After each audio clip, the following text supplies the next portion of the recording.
sayang yung napakagandang katotohanan ng salvation by grace alone, righteousness by faith. Ginagamit lang natin yung talata para lang ituro yung patunayan na kailangan pang mangili ng Sabat ngayon, ano?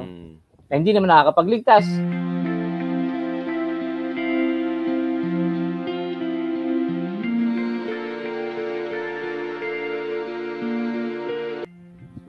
Palagay ko yung palaging ginagamit ng mga SDA na proof text, itong verse 9.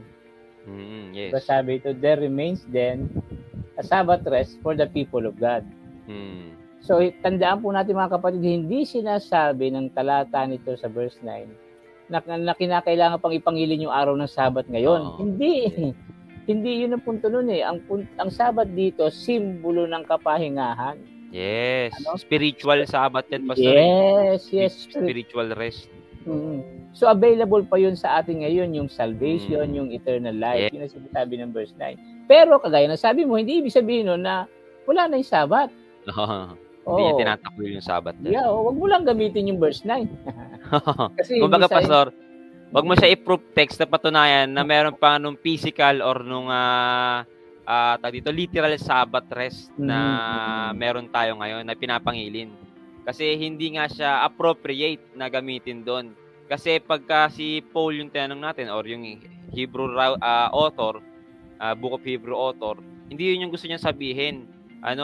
Pagdating niya sa verse 9 at saka sa 10, ang binabanggit niya na is yung pagre-rest na kung saan ay nasa ating Panginoon. Kaya yung verse 10, for anyone who enters God's rest also rests from their works as just God did from His.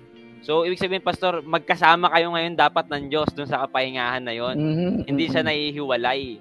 Kasi yung Diyos, dun sa 7th day, huminto siya. Ang ganda nung sermon dyan ni Pastor, pangalan ni Pastor, nakalimutan. Pastor Dan, yung kung bakit ang Diyos huminto o tumigil pa sa ikapitong araw. Kung naggawa siya ng effort, Pastor, para magkaroon lang tayo ng araw, nakapiling niya at yung relationship natin ay magkaroon pa ng mas matinding communication sa araw ng Sabat. So yun yung binabanggit niya, Pastor, hindi yung gagamitin natin yung text para mapatunayan na may Sabat pa nga na umiiral. Ang ganda nung gamit dito nung those who enter God's rest also rest from their own work. Ito kumbaga tumuturo na ito sa righteousness by faith na wala tayong ginagawa para maligtas tayo, nagpapahinga lang tayo. Kasi pinagkakatiwala natin yung kaligtasan natin kay Kristo kasi lahat siya ang gumawa. Punto. Righteousness by faith yun, siya ang gumawa ng kaligtasan natin. Salvation by grace alone is not about what we do, but about what God has done for us through Christ. Si Kristo pinanganak na tao, siya ay ipinako sa cross, hindi nagkasala, ibinigay yung buhay niya para mabayaran yung kasalanan, o nabuhay na maguli, umakyat sa langit at babalik siya para sa ating kaligtasan. Siyang gumawa lahat. Kaysa tayo, nagpapahinga lang tayo. We rest from our own work. Ang kalungkutan, Mark Paul, sa proof texting, kapag ginamit mo yung talata, kita mo, sabi ito, nananatili pa yung Sabat para sa bayan ng Diyos ngayon. Kapag ginamit mo yun, nawawala yung punto ng salvation by grace alone. Yes, Pastor. Totoo, talaga hindi mo makukuha kasi ang pinaka nagiging sentro na ulit, hindi na yung spiritual Sabbath na sinasabi, kundi yung 7th day lang ulit na ipinangingilin lang ng Israel, pero hindi sila nakapasok sa rest into Jesus, sa rest into God, no? Hindi sila nakapasok dun Kaya pag ginamit mo yung verse 9 as a proof text na nananatili yung Sabbath na literal, na part ng 10 Commandments, binabalik mo lang sila ulit ng Pastor sa isipin ng bayang Israel na hindi, nagsasabat kami.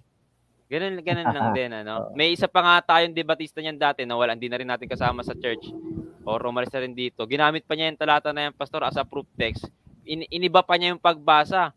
Ginawa pa niya yung Pastor, there remaineth then a 7th day Sabbath o 7th day rest o Sabbath rest for the people of God. Nilagay pa niya yung 7th. Ewan ko kung may salin talagang ganun, Pastor, pero ganun ang pagkakabasa niya. Ganun ang binasa niya sa kalaban niya. So, nagmukha siyang panalo. Pero kung tutusin, Pastor, nakakalungkot yun. Kasi si Paul nga, pinapafocus niya yung mga tao, yung mga Kristiyano, yung mga Hudyo na naging Kristiyano, doon sa rest into Jesus. Hindi doon sa Sabbath rest na meron na silang ipinangingilin. Kaso ikaw naman na nagtuturo, ibinabalik mo lang sila doon sa rest na merong sinasabi si Paul na not much more important dun sa rest na natatagpo natin kay Jesus. Sayang yung napakagandang katotohanan ng salvation by grace alone, righteousness by faith. Ginagamit lang natin yung talata para lang ituro yung patunayan na kailangan pang mangili ng Sabat ngayon. Na hindi naman nakakapagligtas. So yung talata na para sa kaligtasan, nagagamit para patunayan yung doktrina na hindi naman para sa kaligtasan. Yes, ang ganda ng pastor. Kaya yung sundan ko na rin yung point na yung pastor. Kaya dun sa mga nakita kong point diyan talaga. Yung rest na binabanggit dito means not to continue in our own works. Hindi dun sa sarili nating mga gawa. Hindi tayo dun magre-rest sa sarili nating mga gawa.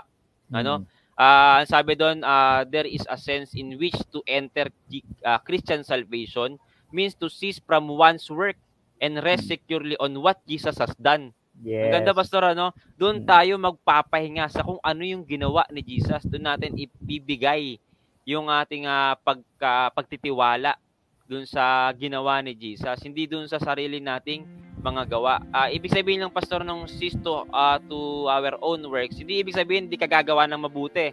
Hindi ibig sabihin hindi ka magdi-disobey ka na. Hindi ganoon, mga kapatid, Kasi ito yung pangit, pastor, sa apologetics ng Adventist Ang equivalent ng pagtuturo ng grace, ang equivalent ng wag mo tignan yung mga gawa mo, disobedience. Hindi ganoon, mga kapatid, yun yung naging lesson sa mga sa apologetics na ginawa ng mga Adventist kadalasan. Wala akong sinasabi kung sa sino in general. Pero yun yung naging lesson nakikita ko. Kasi ako sa karanasan ko ganun din. Ganun ko rin siya nakita dati.